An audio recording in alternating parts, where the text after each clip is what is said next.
I'm very happy about our speaker and presentation today, and I would like to reintroduce Dr. Carol Berry, the Director of the School of Information Studies, who again has generously donated some extra money, so the field trips are basically free for everybody.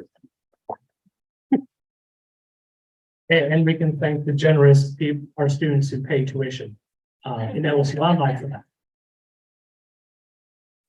Okay. I got to look up, sorry. I'm looking lost. All right. So it's good to see you all again. I'm not sure I'll see you before you all leave. So thank you for coming and participating in this. Our speaker this morning is Amber Ann Mitchell. She's the Director of Education at the Whitney Plantation, a memorial site in South Louisiana that is exclusively dedicated to interpreting the story of slavery in the United States. The Whitney Plantation is the only former plantation site in Louisiana with an exclusive focus on slavery.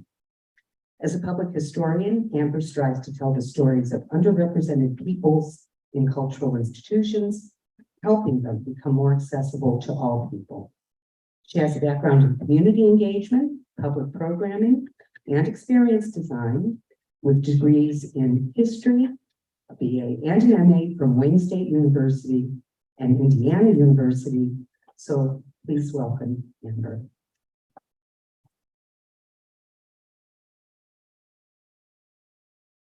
Thank you so much. Thank you for doing this. Yes, absolutely. Good morning, everybody.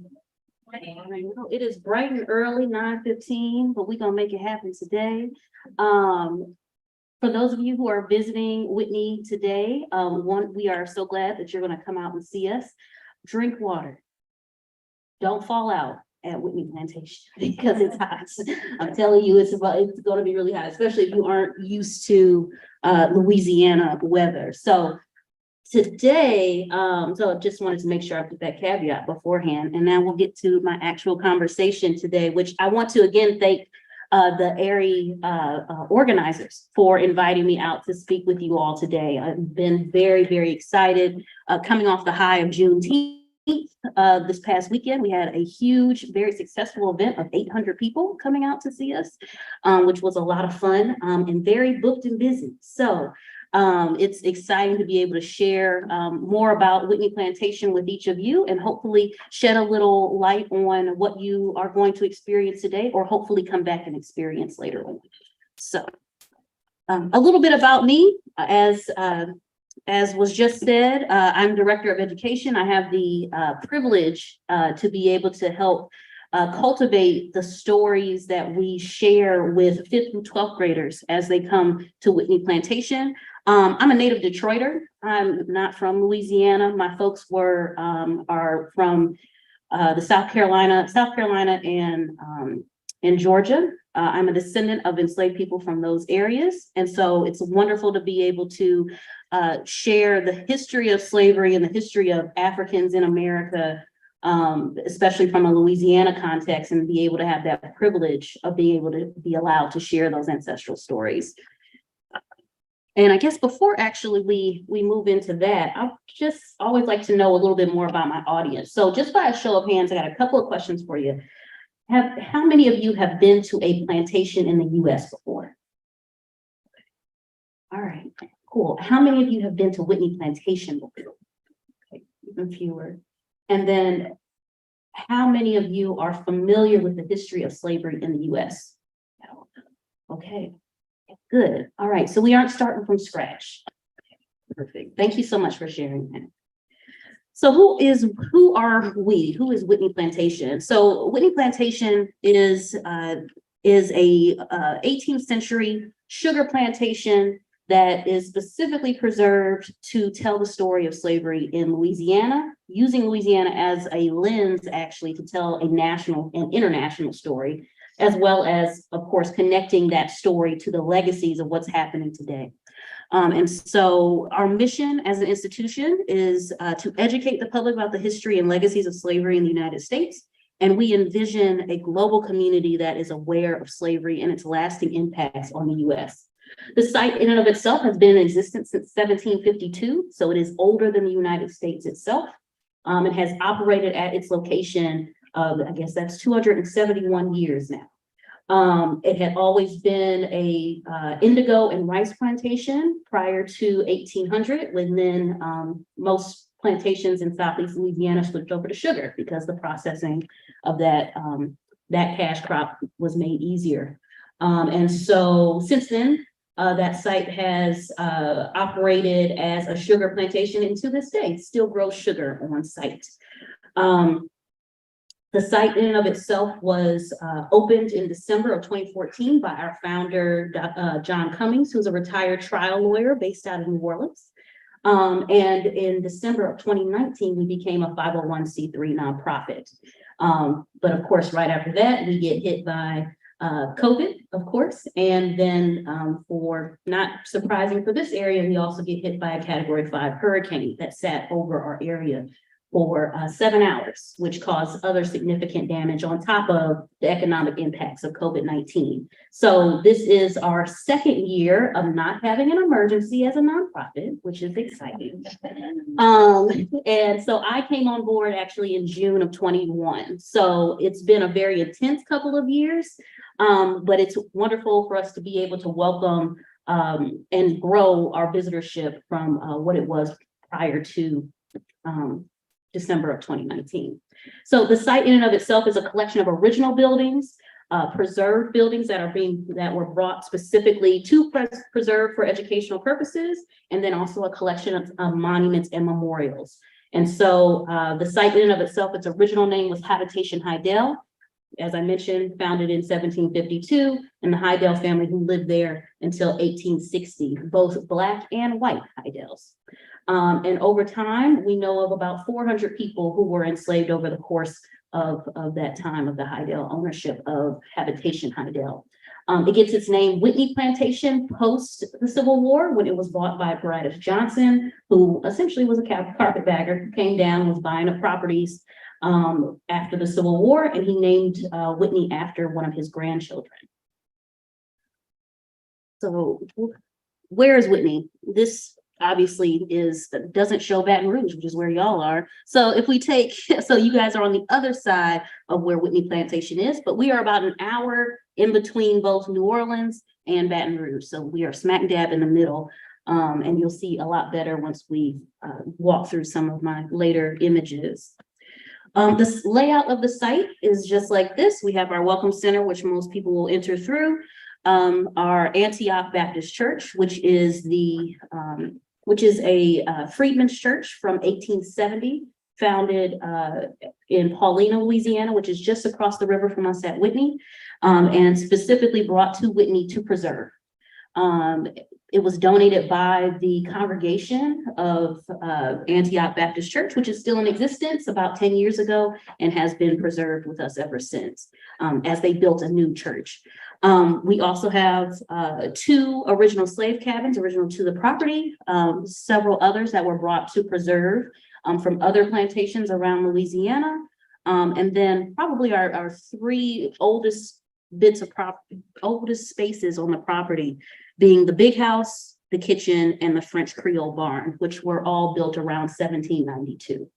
And so these particular spaces are, especially our slave cabins, are very critical to the work that we do here. And we'll talk a little bit more about that. So just a little bit of statistics about who comes to see us and why. Unlike many other plantation spaces, if you are unfamiliar with plantations, usually you get, especially plantations here in Louisiana, tourist country. It's much more of a midnight magnolias idea about what slavery is and isn't, right? Especially when it comes to plantation spaces. In many ways, they're glorified house museums of, oh, look at this beautiful space, look at these beautiful gardens, with no real deep dive into, well, who built these spaces? Where'd the money come from to get these spaces together? Who was working these spaces, right? Who was creating the wealth that allowed for this space to even be here? And so to that end, with our purpose, resituating and recentering the African-American experience and Creole American experience in the story of Southeast Louisiana slavery, we attract a different kind of audience to most plantation sites. And so as you can see, our critical demographic are much younger. So 19 to 34 are our primary visitors, so much younger than most museums generally, but especially plantation sites. For 70% of our visitors, Whitney is the primary reason that they're coming to the area. We are a major economic driver in St. John the Baptist Parish, where we're located, especially the West Bank of St. John the Baptist Parish. And we'll talk a little bit more about that in a moment when I bring up the other things that are happening in St. John the Baptist Parish. The vast majority of the time, most people are coming to us specifically because they want to talk about slavery. They want to talk about how slavery affected the U.S. then and what the legacy of that looks like today. And so, these statistics are really just the adults. I luckily have the opportunity to work with our youth, and they get it. They ask hard questions, which is what we always ask them to do when we go through a tour with them, and they're going to ask it. Because usually what they're looking for is context to better understand the world around us, to better understand their place in it, and most importantly, how they're going to work to change it. And so that's always the task that we prompt our students with when they come and see us, which is also sometimes very rare for most museum spaces. So what does this mean? We're going to do a quick dirty overview of what does this mean when we're talking about recentering Africans and their descendants in the story of slavery in the United States.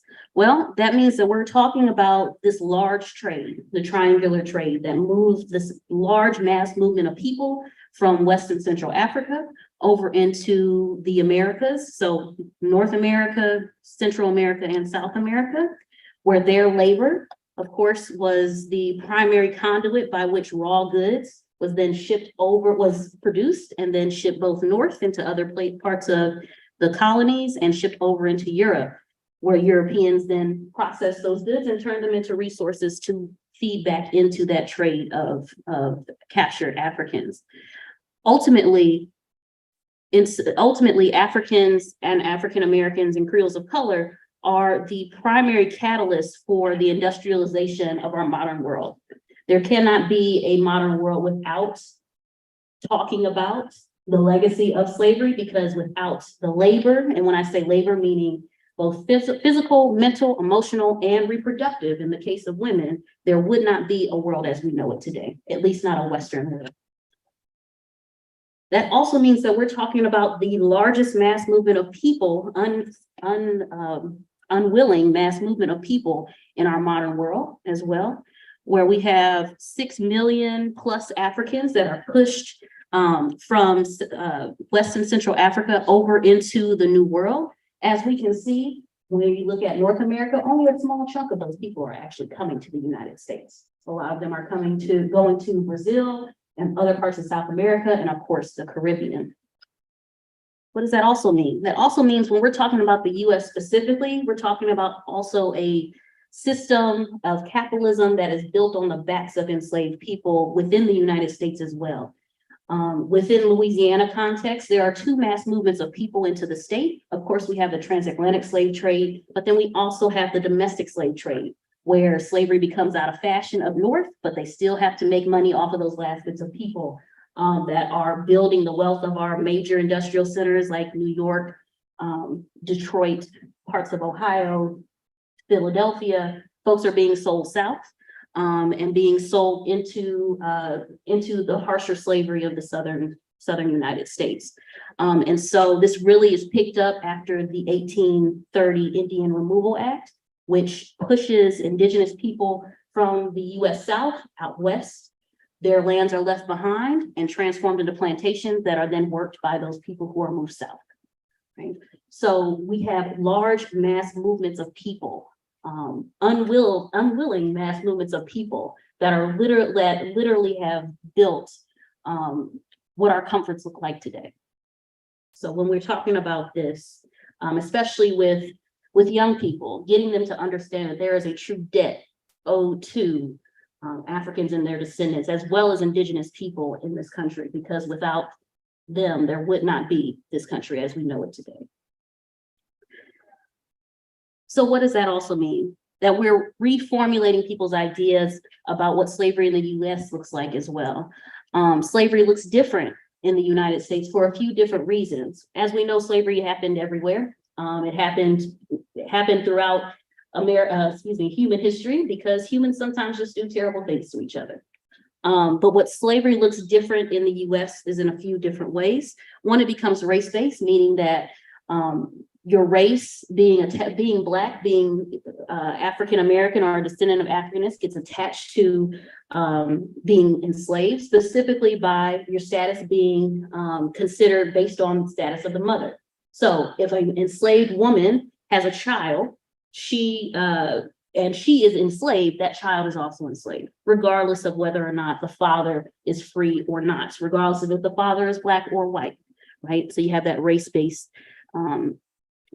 addition, and permanent status passed down via the mother as well. Of course, slavery is different depending on time and place. So what happened in 1800 Whitney Plantation is going to look different than 1800 Philadelphia. That's going to look different from 1800 New Orleans, right? Which is also going to look different from 1619 Virginia. Right? So it's always different, and it always is unique to that particular area and that particular moment. Right? And of course, in the New World, meaning obviously across the Atlantic Ocean, we have, especially in the United States, it's the only place where the enslaver and formerly enslaved or enslaved are living together very tightly, right? We have entire cities, for instance, New Orleans, where your enslaved population are living in the same house, on the same grounds, right next door to other enslaved populations and also other enslavers. Everybody's all on top of each other. And our laws and our society is uniquely built around people being tight together. But ultimately, when we talk about slavery in the United States, we're talking about the business of human trafficking. We're talking about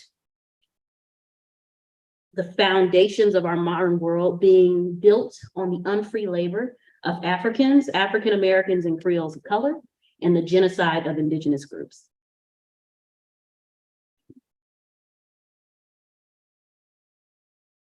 So to that end, our major themes at Whitney Plantation explore different ways of talking about this really difficult history in many ways, but definitely very critical history in many ways. We are a mix of historic buildings and memorials whose purpose is to drive conversation and to rethink who we remember as a community and as a larger society, mainly because history is a practice of power. And so ultimately, we do this through these 5 elements: centering the experiences of Africans and their descendants by reclaiming space in Louisiana's plantation country. And I put plantation country in quotes because that for many years was how this area between Baton Rouge and New Orleans was promoted via tourism, was that this is plantation country. And this is where you go to see plantations, right? Even though we know plantations existed both in rural areas and in cities, right? Just stepping into New Orleans, you're stepping into plantation country. And when we say plantation, what do we mean by that, right? Of course, we're reestablishing American chattel slavery as central to Western capitalism and the foundation of modern industry and economics. We're rethinking memory, whom we remember and how we remember those people. And then, of course, at its core, we try to celebrate Black joy whenever possible. Because ultimately, even in the middle of dark moments, in the middle of tragic, insurmountable odds, people still found ways to love, to live, to laugh, to create culture. Arguably, our biggest export as Americans is Black American culture. And all of that is created in spaces and places like Whitney Plantation. So ultimately, my goal, especially being an African-American woman and a descendant of enslaved people, is to remind our visitors that Black history in the US is not tragic, and that to be a descendant of a resilient people is a privilege, and that there is joy in both the story of survival and the ability to tell that story. So just to kind of note on language. So when you go to Whitney Plantation, we try to keep people at the center of the language. If we know names, we say names. What you'll notice as you go out and see us is that our collection of monuments, it's all names. The vast majority of them are names. Giving people their power back is very important, and you first start that by naming people whenever possible. When we don't know names, we use enslaved person. So acknowledging that the word slave objectifies people, and we don't want to continue to harm folks even after their deaths. We use the term labor, as well as exactly what that person did. So if they were a carpenter, they were an enslaved carpenter. They were an artisan, they were a farmer, they were a worker, they were a sugar boiler. And of course, that acknowledges, that language acknowledges that those skills had education behind them. Of course, with enslavers, we tend to use enslaver, right? So tending to stay away from the terms master, mistress, planter, which doesn't really get to the heart of the matter of these people enslaved human beings. And they weren't allowed to do the things that they wanted to do, and that these people made their money off of the labor of these people. So they were enslaving people. And then, of course, as I mentioned, using names whenever possible. Because ultimately words mean things, right? And it's important to be specific and explicit in discussing this history, and that we try to stay away from language that purposely hides culpability and lessens that impact. So ultimately, Whitney Plantation, along with other spaces that are challenging the norms about what is said and talked about in their particular areas, are reformulating and practicing turning history on its head and thinking about history again as a practice of power. Howard Zinn speaks on history that we've traditionally learned as told by the victors. The person who controls the narrative controls what that history looks like, right? It doesn't necessarily get taught from those who had to do the work, those who were conquered, or et cetera. And so it's really important that us as historians, as preservationists of these types of histories, as stewards of these types of histories, both learn to look in between the lines about what's left behind and teach others on how to look in between the lines of what's left behind. And so, you know, history is a tool for transforming what we thought we knew into a launching pad for discovering critical thinking. Ultimately, as I mentioned, we get 5th through 12th graders and they ask hard questions. Our goal at the end of the tour is for them to be critical thinkers, for them to be making connections between what they saw today and hopefully what they see when they get home, especially for our young African-American students that are coming from New Orleans and various other places that literally could possibly be descendants of this area. All right. What's also really critical when we talk about this history is that when we're discussing the history of slavery in the United States, is that we're talking about community history, family history, and American history. All of these students, children, families that come to our site, as I mentioned, could possibly be descendants of either this site or others. We also are talking about how we exist together, right? And so it's really important that we also owe a great debt to these people who lived through these experiences. And it's important that we speak about their history as much as possible, especially in our current day. Y'all don't need me to tell you about what's going on today, right? It just shows just how critical this work continues to be. And so having a chance to humanize our ancestors in ways that we never thought previously is really important. And this opportunity to democratize the process of historical research, sharing, and value is really, really important as well. So these are a few of my favorite pictures. So a reminder for both all of you before you step onto Whitney's grounds today, as well as something that I always remind my staff and remind our visitors as they come through, is that enslaved people were people, and that they are complex and messy and all the things. If you like gossip, I can tell you. I like gossip. I can tell you there was a lot of gossip happening on plantations, right? Folks was getting the tea from over here and going over to the next plantation over and getting the tea over there, because that's how information traveled, right? That's a resistance network.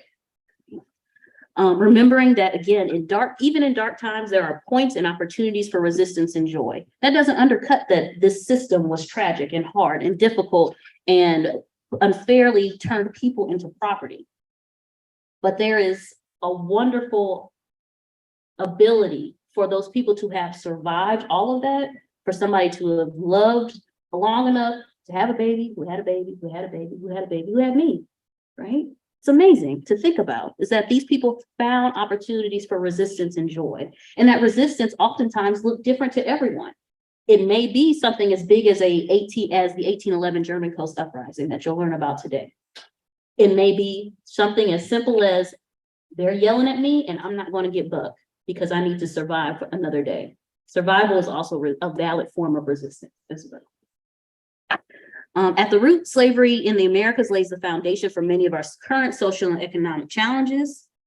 Although critical to our history, slavery in the US is not the beginning or the end of the African story in the world, and definitely not the beginning or end of the African story in the United States, right? This is one segment of a very, very rich history and cultural evolution with Africans in the United States.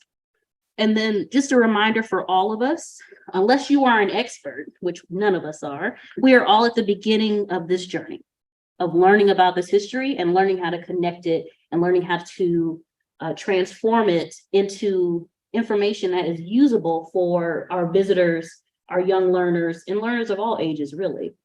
And so remember that you have to do the work, both preserving, but also the work within yourself that goes into your own unlearning process. There's a long time of essentially being brainwashed into thinking that Black people have no history in this country and that our legacy in this country is nothing to preserve or talk or go home to shout about. And it takes a lot of unlearning to get that back to where it needs to be, and that's in the past. So, well, where do we find all this information? Whitney Plantation specifically does not have much of an archive itself. Okay. A lot of what we have learned about Whitney, there aren't any diaries, there aren't any sort of letters that were left by the Hydell family. A lot of what we have learned comes from, of course, the baptismal records that are kept and family records that are kept at the St. John the Baptist Catholic Church that y'all might pass on your way into Whitney. There's also, of course, slave inventories, figuring out who was owned when, where people were sold to, where people were bought from. Also, much of the work that has been done in Louisiana is particularly indebted to Dr. Gwendolyn Mitlow Hall, whose pivotal work, the book, if you haven't read it, is Africans in Colonial Louisiana, is the foundation for this database, the Afro-Louisiana History and Genealogical Database, which is dated between 1719 and 1820, talking about that first founding generation of enslaved people in Louisiana. On our site, one of our monuments, the Gwendolyn Mitlow Hall Alley, is named after Dr. Mitlow Hall, and is a collection of those names. Okay, so I encourage you all when you go on site to really sit in that space. It's towards the end of the tour, so please sit and reflect in that space. A couple of other databases that I also would really encourage you to look at would be Freedom on the Move, which is a collection of self-emancipation and runaway ads. We work very closely with Freedom on the Move, which is a collection of different universities, Cornell and the University of New Orleans being two primary groups, where they are digitizing runaway ads and correlating where they are coming from and where were people running to, and helping us track when people are running back and forth and where are they going to, which is really interesting. So I would encourage you all to look that up, but I'll mention a little bit more about that in talking about the work that we do with students on site. So when I put together our education tour for our 5th through 12th graders, what I didn't want to do was lecture, because that's boring. That there is no worse field trip to go on, especially if you're hot, there's bugs, you out in rural, oh, there's a snake, oh, there's a gator, oh, there's a carpenter bee that is buzzing right here. I don't want to hear nothing this lady got to say. Right? And I don't blame them. I wouldn't want to hear it either. So how could we make sure that students were going to come to see us and actually engage with the material? And what I decided and what has been very successful for us as a major tool is experiential learning. And I mean, at the core of that is experience, right? There's a certain kind of power of place that is allowed when you're in a place where something happened, where history happened, right? Especially for our students today who may have never, one, been on a plantation, much less a farm, and don't necessarily go and see where their food comes from, and aren't necessarily in spaces and places like Whitney every day, right? And so we had to think about, especially with our limited amounts of on-site archival material, how can we create an experience in a classroom? How could we create an experience on a site that also could extend to a classroom via distance learning materials and things that we gather up to help build, and as well, bring in parts of our community and bring in community support to better emphasize the humanity of enslaved people and those legacies today. And so with this inquiry-based learning, because at the goal ultimately is for our students to, one, they get there and they don't really know what's going on, and we give them a little orientation and we start asking them questions and we start getting them to talk. And by the end, we can't get them to be quiet, right? The whole point is to let them direct their own learning. We're giving them talking points and we're giving them context, but we're wanting them to make those connections on their own. And it's been, again, very successful. At the end of the day, we want to ask questions that promote thinking, reading, talking, and action. And so we use specific types of learning materials to be able to do that. So one is tangibles. So this is me holding a cane knife. You can buy cane knives on Amazon if you're interested.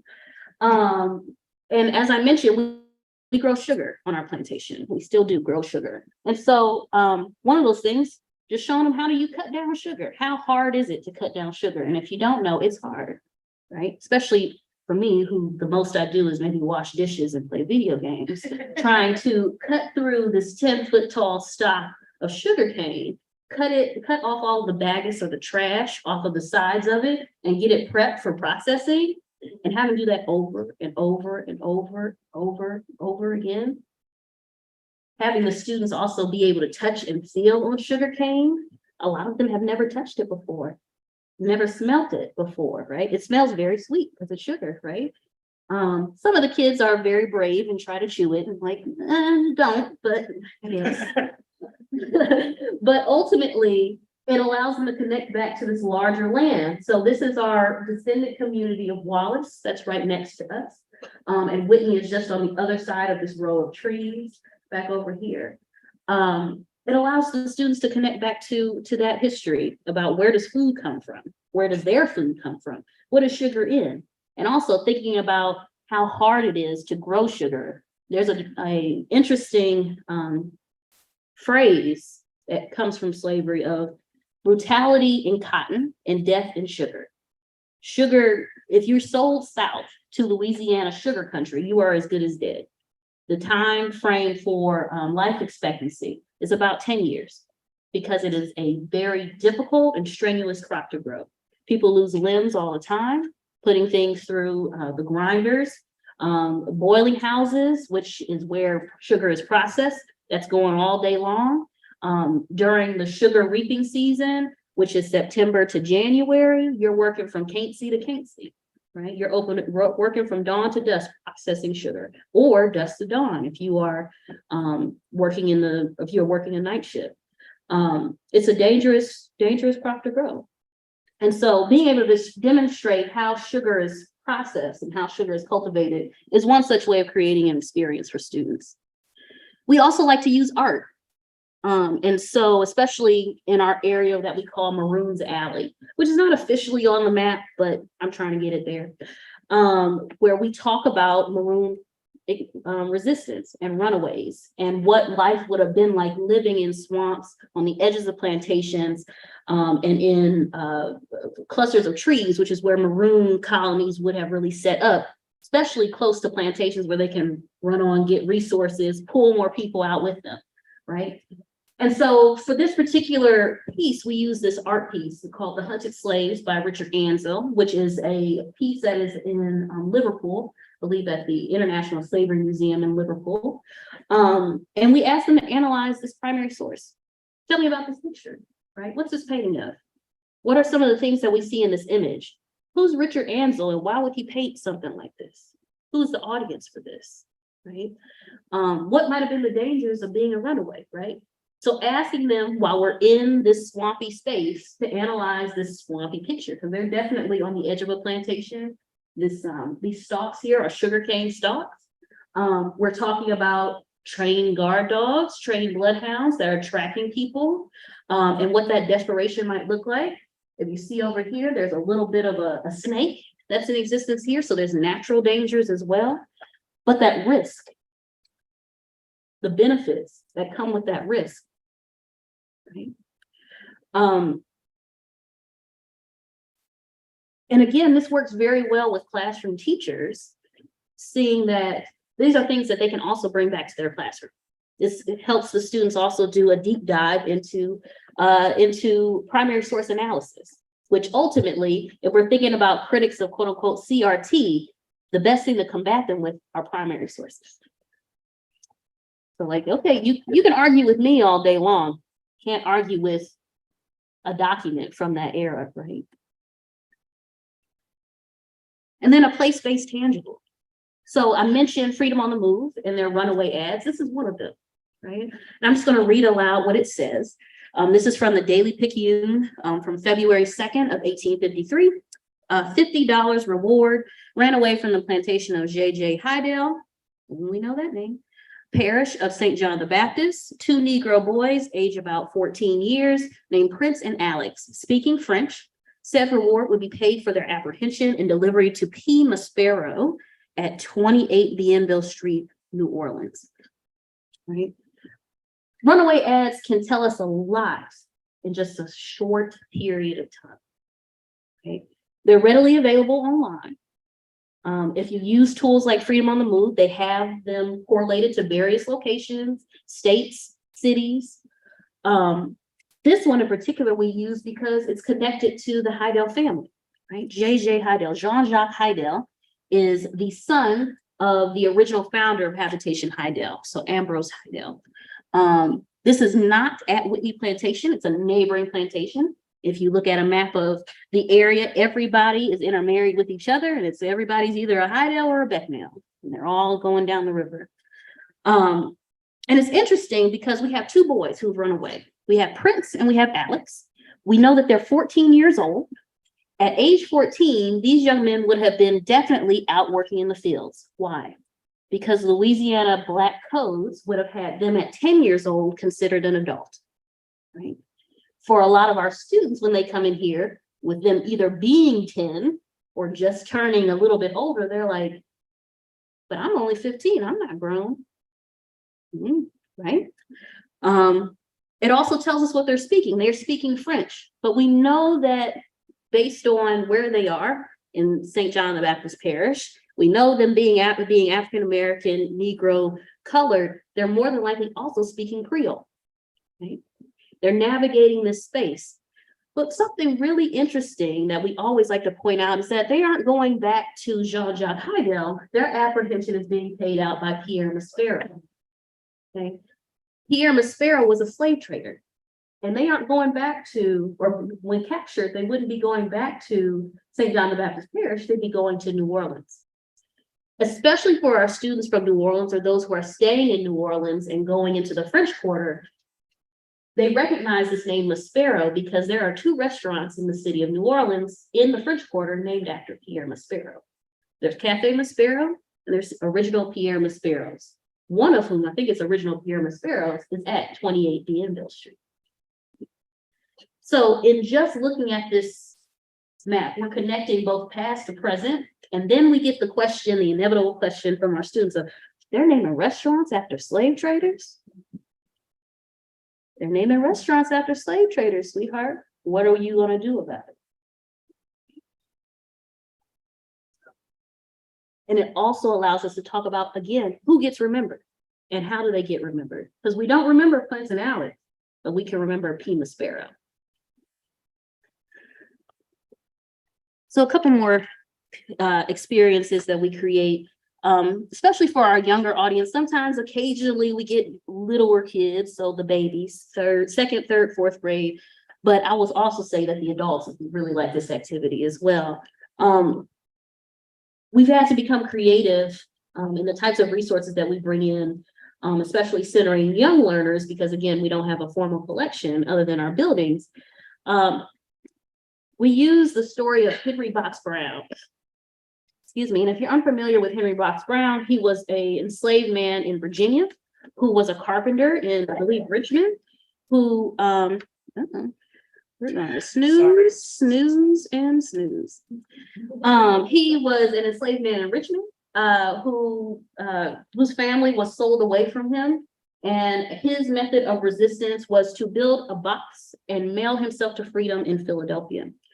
And so a lot of people don't know, especially our younger audiences, don't know the story of Henry Box Brown.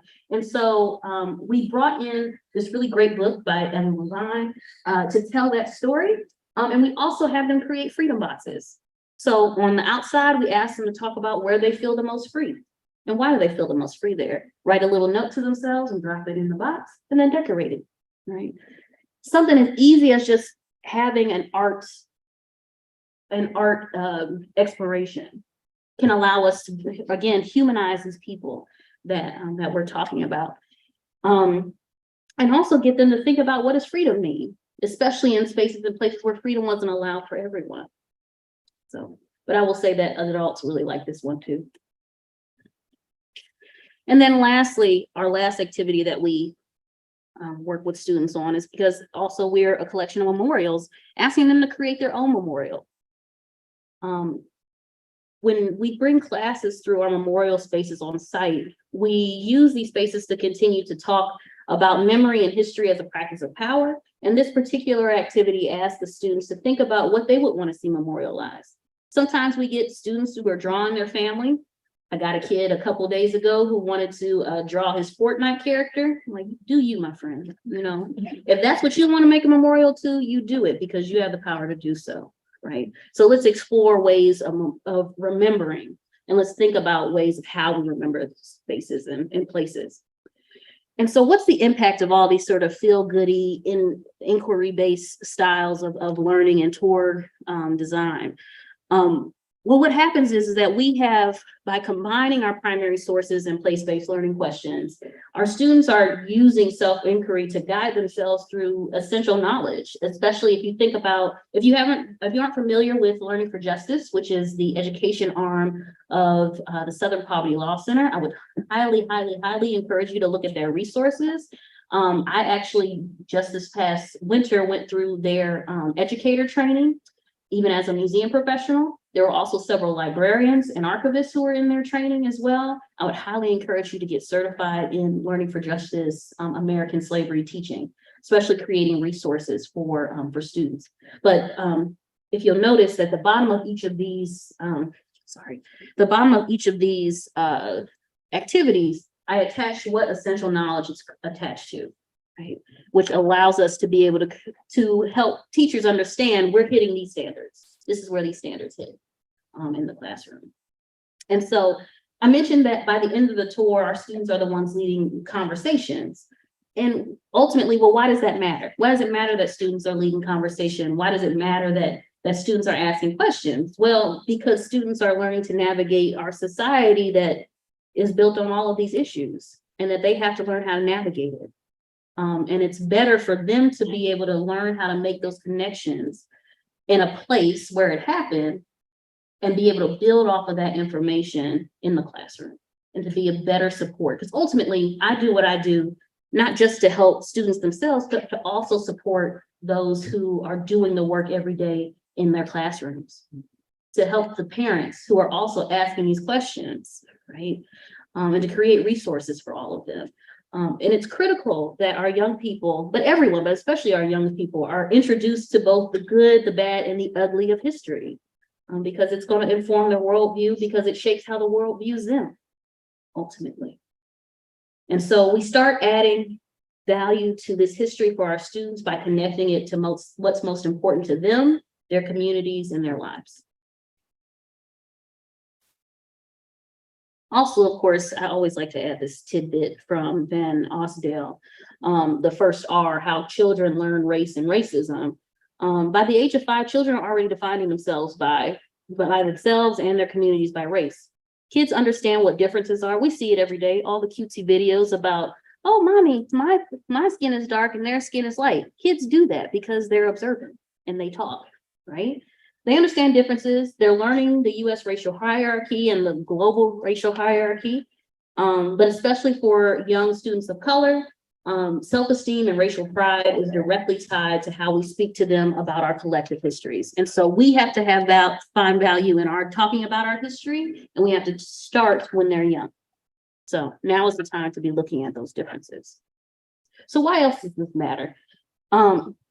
This map is of all the plantation spaces that were in between Baton Rouge and New Orleans. Whitney is about, it's like here, yeah, Whitney's there, right in the middle, either on the west bank of the Mississippi River. All of this matters because, as you'll see in a moment, this history isn't much past. It's very much present today. And I'm going to show you a quick trailer for one of my favorite documentaries about how this history is not past. So we're going to get it going.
So that documentary, The Neutral Ground, is about the taking down of monuments in New Orleans in 2015.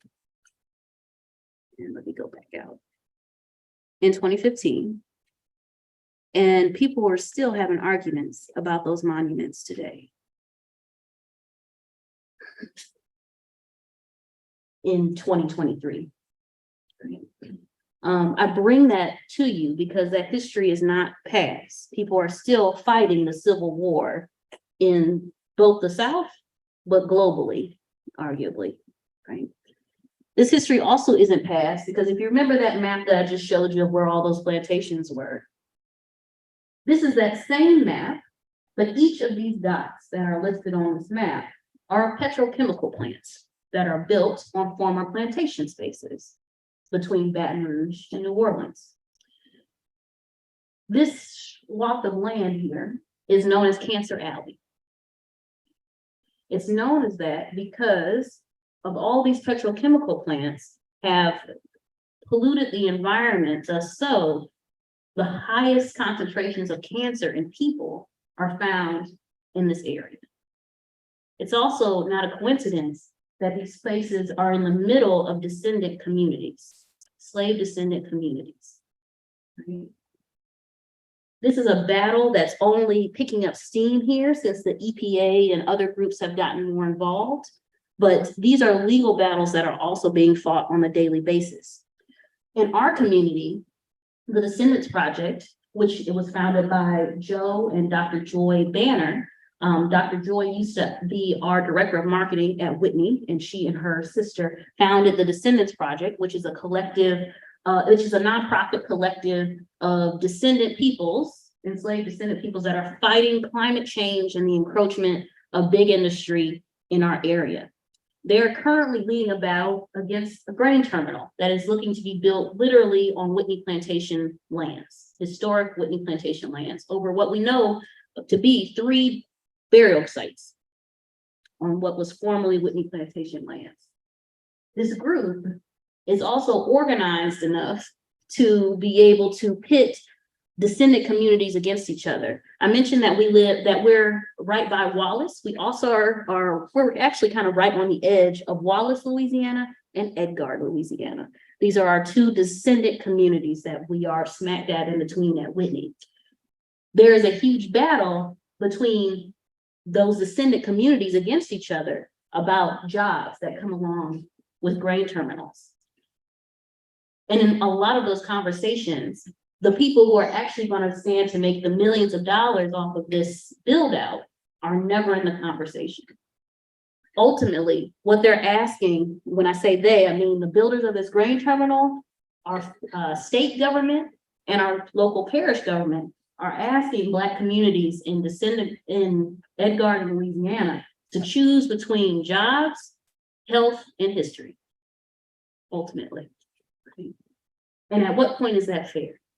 For us to choose whether or not a place that could have maybe 75 jobs is worth the loss of our history and worth the loss of our health in these communities that are losing people rapidly. So I bring that up because this history isn't past, it's very much present. We're fighting it daily. I would encourage you to follow the Descendants Project on all social media platforms. Their website holds a wealth of information about the lawsuits that they have brought both against Greenfield, which is the name of the company, Greenfield, the Port of Louisiana, who is in cahoots with Greenfield, as well as against our parish government. And so they have been working with the Center for Constitutional Rights based out of New York to put together those lawsuits. And they have been all over the world petitioning on behalf of Edgard and Wallace, Louisiana. So when we're talking about this history and not being passed, it's literally being fought every day. And I'm always in awe of Joy and Joe. Where they get the energy from, I don't know. But if there's anybody who loves their community, it's these ladies. So I always like to leave this presentation with my favorite quote from James Baldwin about history is not the past, it is the present. We carry our history with us and that we are our history. So what are you going to do with what you learned here today? Like I prompt my students whenever we end our tour, how are you feeling? What's that you angry, you sad, you happy, you discontent? What are you going to do with that? Where are you going to take that energy?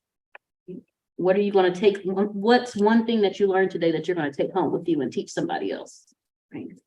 So ultimately, that's where I'm going to leave you. This is how you can connect with us, Whitney Plantation on Facebook, Twitter, Instagram. We also have a TikTok channel that my team is getting pulled together.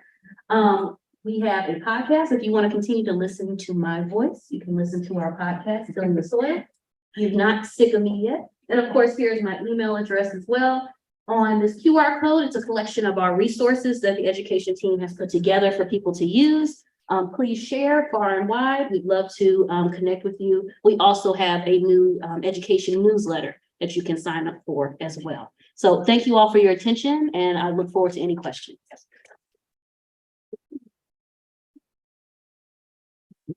The chat. Oh, don't worry about it. Okay. Yeah. I'll be at the roaming mic. Okay.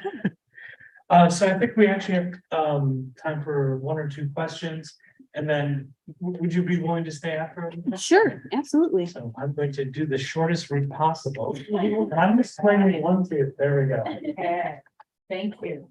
First of all, thank you so very much for that wonderful and critically insightful discussion.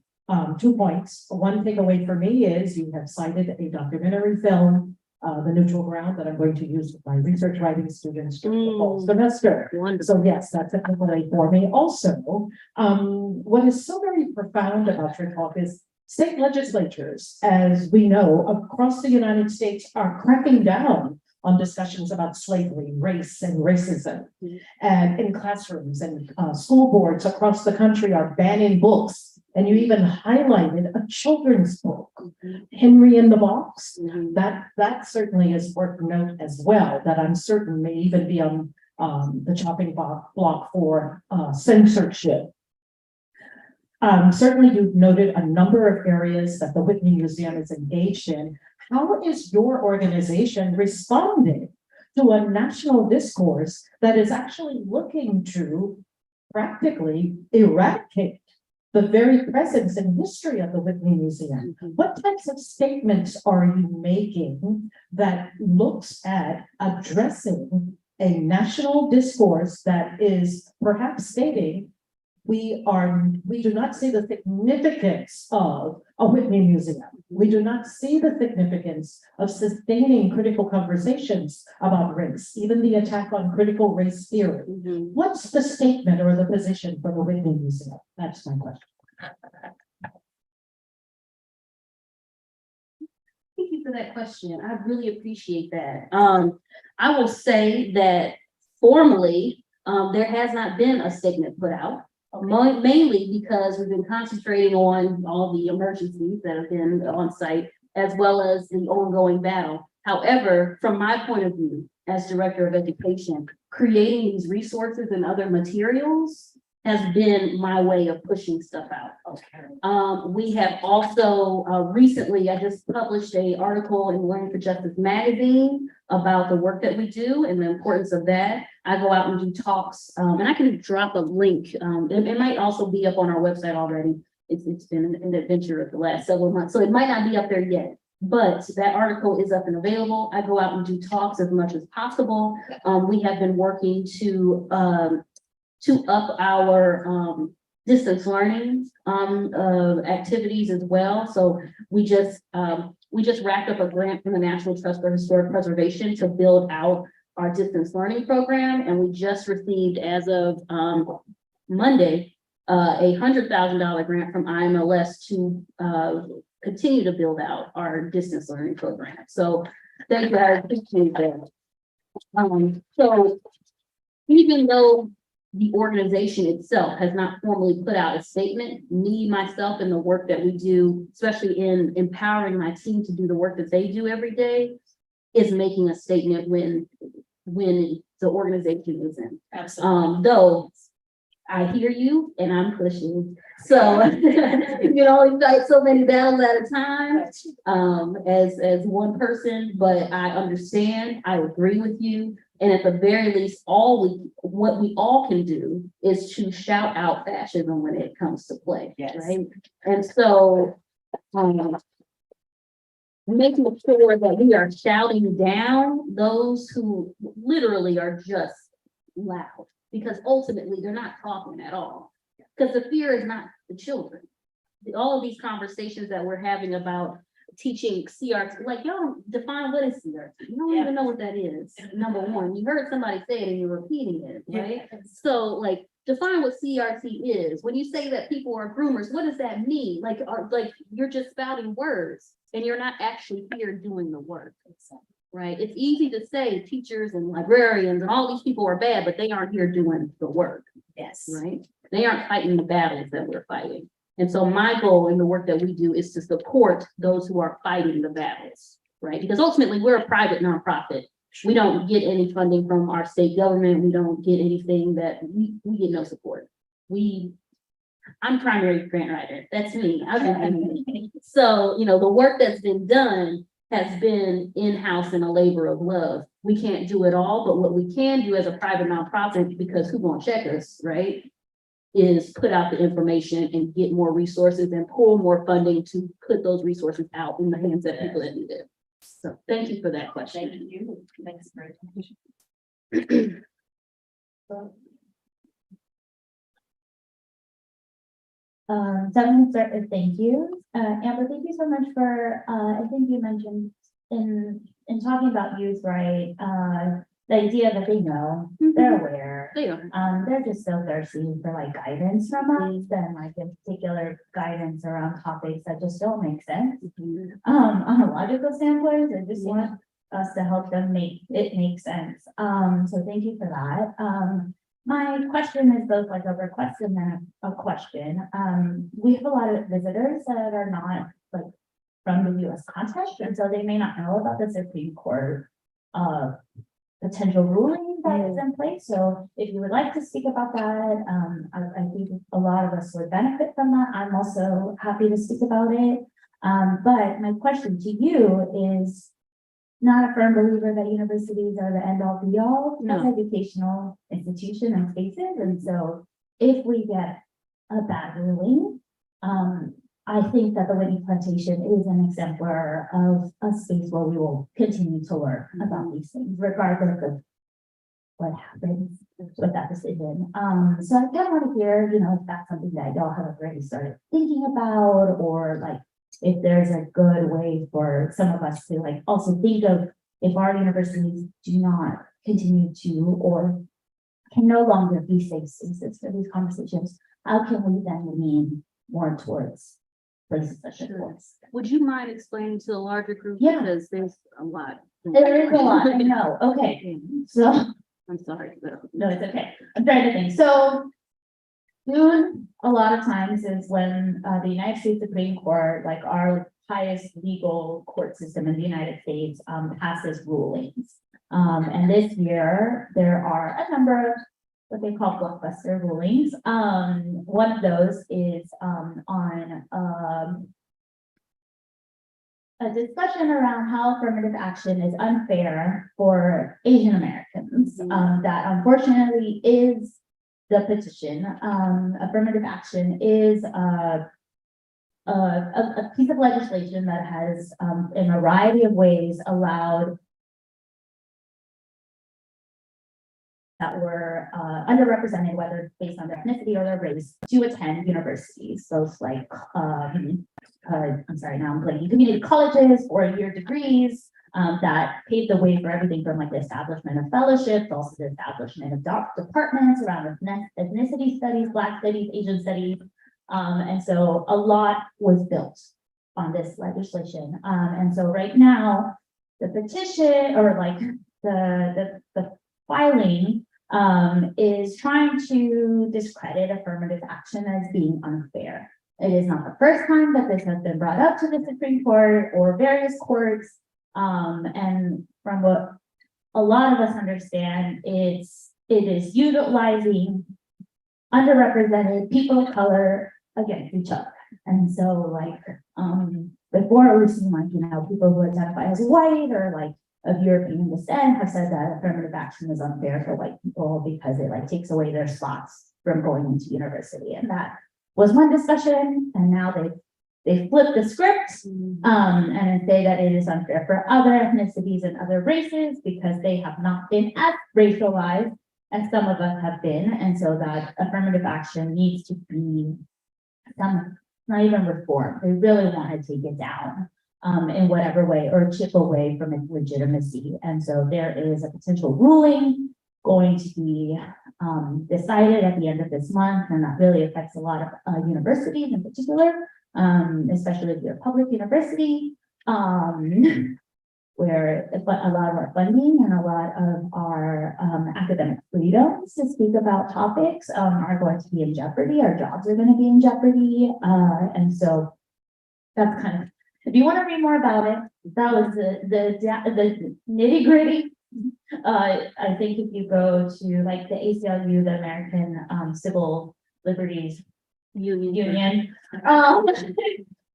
they typically have like really good summaries on all the cases. There's another case around LGBTQ rights. The one that Stephen Curley mentioned yesterday in our children's records discussion around the ability for Native Americans to have priority over children in the foster care system. That was just recently put out. And so June can sometimes be a really difficult time in the United States for a lot of communities. Did I do that justice? Was that a, Yeah. okay? Yeah. All right, there's a context. Hand it over to Amber. Thank you for that context. As far as the affirmative action question, we have not necessarily had that formal conversation about what Whitney Plantation specifically would be doing.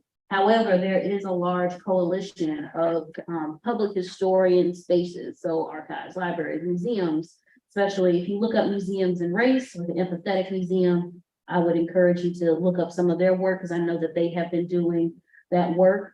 I think like universities, museums, especially, and nonprofits generally are reactive and not proactive when it comes to these challenges and things that are real things that we face every day, that especially are the antithesis of the work that we are trying to do and the histories that we are trying to preserve. And so, and I'm just going to be a little critical of my own organization, is that we don't do enough to speak up on that behalf in many ways. However, personally, organizing within public history spaces is something that is very near and dear to me. And so I will say that regardless of what happens with what the Supreme Court says, we're going to continue to do the work. And I think that there are way more organizations in your own communities that are doing the work as well that need your support where you are, right? So find out who are the culture bearers in your area, who are the ones who are doing the work, who are the ones doing the preservation, and that might not be museums. Arguably, it shouldn't be museums, to be honest, because all nonprofits are rooted in white supremacist capitalist patriarchy. They aren't here for us. The systems aren't here for us, regardless of what type of institution it is. But if it's a nonprofit in the US, it's not built for us regardless. So who is doing the work in the community and how can you support them? And I hope that answers your question somewhat. Where it's rough. It's rough out here, y'all. You don't even need to tell you. I mean, we see it every day, right? So the question again is, what are we going to do about it? What are you and I individually going to do about it? My husband is a radical leftist, and he's always coming home raging about what are we going to do? Because he's like, what are we going to do about it? And like, what are you going to do about it? These institutions will only do what we allow them to. So how are we organized to make sure that we're preserving our own histories? How are we empowering each other to do the work? How are we putting together bail funds and other sources? How are we running people against these folks who are voting against what our general needs are, right? Even if the Supreme Court was to rule in our favor, we still see these anti-CRT legislations that are coming up via our local, not local, but state governments. No, sometimes our local governments and even our school boards, right? But what I have found, and it's a really interesting case in St. Tammany Parish, where they were looking to do the same kind of, and I'm just gonna say the same kind of bullshit with the school library there. And there was just one man who got up and was like, listen, I am a veteran and I fought in Afghanistan so that you would not take stuff out of these kids' schools, and I'm not gonna have it. His one voice stopped all of that movement in St. Tammany Parish. Just one man, right? And sometimes it just takes one of us to stand up and say, no more, I'm done with it. because we are the taxpayers. They answered us. And I'm sure and guarantee, because sometimes we get a little bit too kind and meek and mild, fight them.